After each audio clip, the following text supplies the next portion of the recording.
अगर तुम यह चाहते हो कि तुम्हारा शरीर स्वस्थ हो तो केवल सोचने से कुछ नहीं होगा। तुम्हें रोज व्यायाम करना होगा, सही भोजन करना होगा, आलस्य छोड़ना होगा। यही अनुशासन है। अगर तुम यह चाहते हो कि तुम्हारा जीवन ज्ञान से भरा हो तो केवल यह चाहना कि काश मैं बुद्धिमान बनूं बेकार है। तुम्हें किताबें पढ़नी होंगी, ध्यान करना होगा, अपने भीतर प्रश्नों को गहराई से देखना होगा। यही अनुशासन है।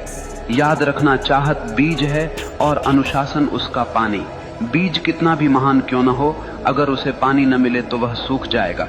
ठीक वैसे ही तुम्हारी चाहतें बिना अनुशासन के मर जाती हैं। आज दुनिया में लाखों लोग सपने देखते हैं, लेकिन केवल वही लोग सफल होते हैं जिनके पास अनुशासन है, क्योंकि सपनों को हकीकत तक पहुंचाने का काम केवल अनुशासन ही करता है। और अनुशासन कोई कैद नहीं है, अनुशासन तो आजादी है। आजादी इस बात की कि तुम अपने ही आलस्य, अपनी ही कमजोरियों और अपने ही डर से मुक्त हो जाओ। देखो, एक नदी जब तक बह रही है वह जीवन देती है, लेकिन वही नदी अगर बिखर जाए, फैल जाए तो केवल कीचड़ बन जाती है। अनुशासन नदी के किनारों जैसा है, जो तुम्हारी ऊर्जा को दिशा देता है, गहराई देता है और तुम्हें तुम्हारे मंजिल तक ले जाता है। इसलिए अगर तुम सच में वही बनना चाहते हो जो तुम चाहते हो तो केवल चाहने से कुछ नहीं होगा। तुम्हें अपने जीवन में अनुशासन की आग जलानी होगी। हर दिन, हर क्षण अपने लक्ष्य के लिए समर्पित होना होगा।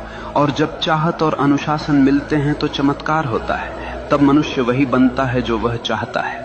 मनुष्य वही बनता है जो वह गहराई से चाहता है। लेकिन याद रखना, यह जीवन कोई खेल नहीं है, यह तुम्हारी चेतना की यात्रा है।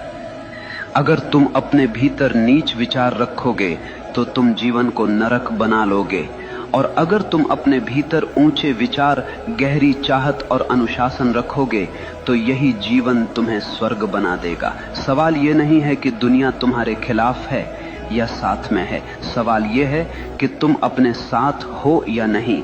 अगर तुम अपने विचारों, अपनी चाहतों और अपने अनुशासन के साथ खड़े हो तो दुनिया की कोई ताकत तुम्हें रोक नहीं सकती। याद रखना, भाग्य बाहर से नहीं आता, भाग्य तुम्हारे भीतर से जन्म लेता है। जैसे तुम सोचते हो, जैसे तुम चाहते हो, जैसे तुम जीते हो, वही तुम्हारा भविष्य बनता है। तो उठो, अपने डर को छोड़ो, अपने संदेह को जलाओ, अपनी चाहत को इतना गहरा बना लो कि वह तुम्हारी हर सांस में समा जाए, और फिर देखना पूरा ब्रह्मांड तुम्हारे रास्ते को साफ करने लगेगा।